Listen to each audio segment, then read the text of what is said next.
as the sun sets. Most people at the Hebrew home at Riverdale, on the Hudson River, settle down for the night. But for the Alzheimer's and dementia patients who are involved in one of the most unique programs in the country, their day is just beginning.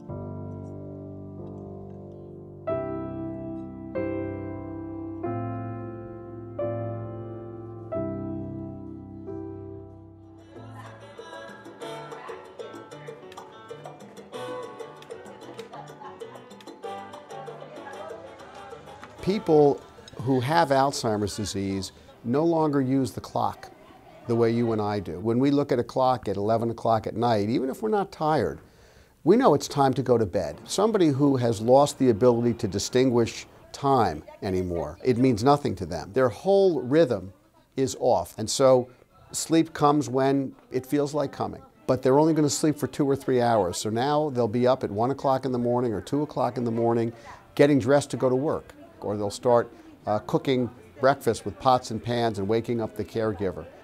Is that good, Manny?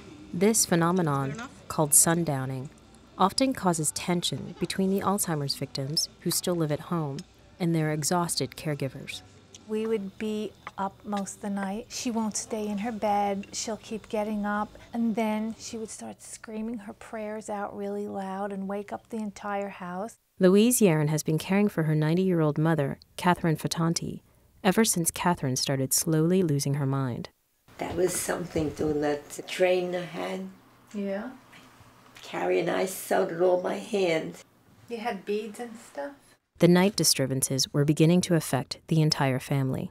It was never a calm atmosphere around here. It was always very tense. We were all sleep deprived. We would be snapping at each other because we were so tired most of the time. You know, it just got to a really terrible, terrible point.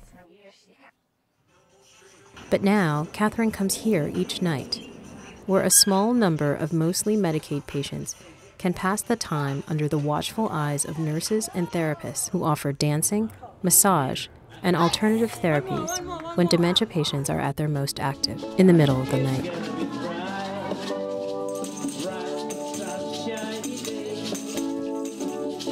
Because we run at night, you know, the whole nursing home was quiet at that time, and we're kind of like the party house on the block. You know, the lights are on all night, and, you know, the music is going. It's like an all-night party here. As an added bonus, the program offers relief for sleep-deprived caregivers like Louise Yaron. Our first night when she was down there, we woke up in the morning. It was like when your baby first sleeps through the night. You know, it was just an unbelievable, refreshing feeling. Yaron enrolled her mother in the program about a year ago. If we didn't find the program, my mother would be in a nursing home, absolutely. See you later. Because I don't know how we would have survived. I would have had to have stayed in my mother's room and not slept because she doesn't sleep. It would have been impossible. Eventually, participants begged to go to the night program too.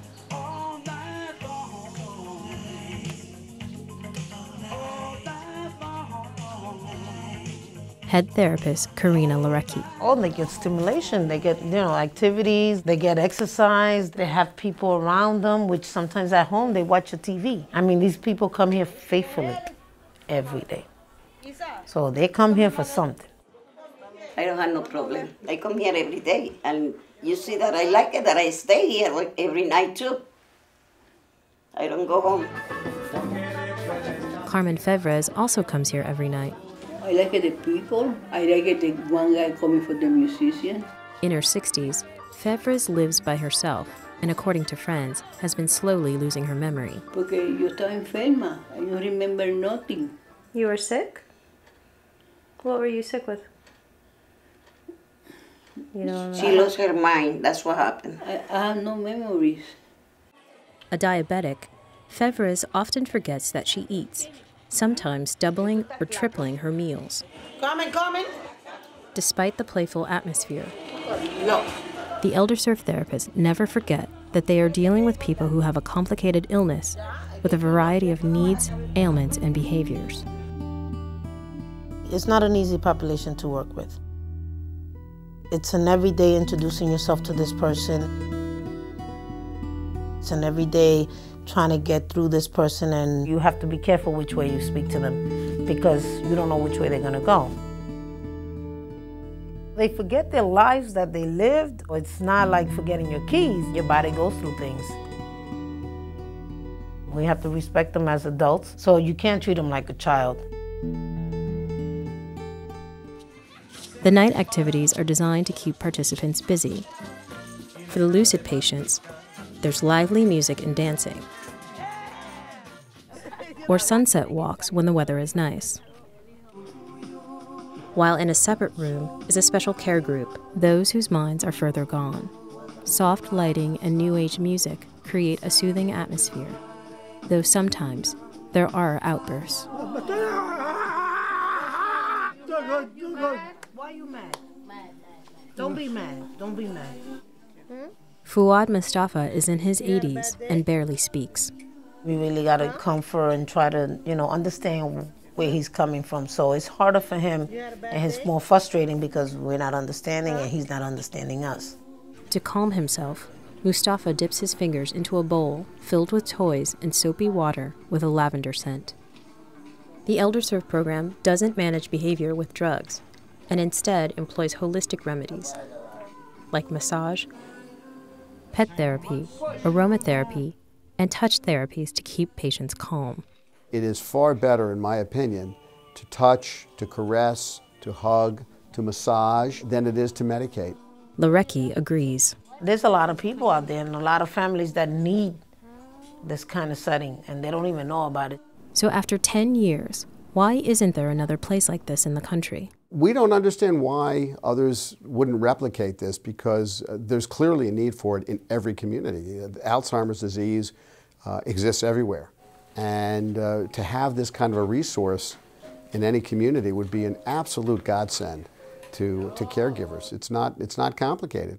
Daniel Reingold says Medicaid pays for several hours of care each day. And because the Hebrew Home operates a day program, he says it makes financial sense to use the space at night. Space that would sit dormant from 4 o'clock in the afternoon when our day program ends until the next morning at 8:30 or 9 o'clock when the day program begins is now being used. In fact, we discovered that the night program has a greater demand than the day program because there is no alternative to this program. Back at the ElderServe program, in the wee hours of the morning, sleep eventually does come, wherever it happens to come. It's very rewarding for me, to see that these clients, no matter what they forget, they come in here, they see my face. They might not remember my name that day, but they know I'm supposed to be here. Good morning, young lady. Buenos dias. Personally, I get out that I know I'm making a difference. That's what's so great, that now she doesn't have to be in a nursing home. Everything is just so calm. She's happier, we're happier, we get a good night's sleep. It's just made a huge difference in her life and our life.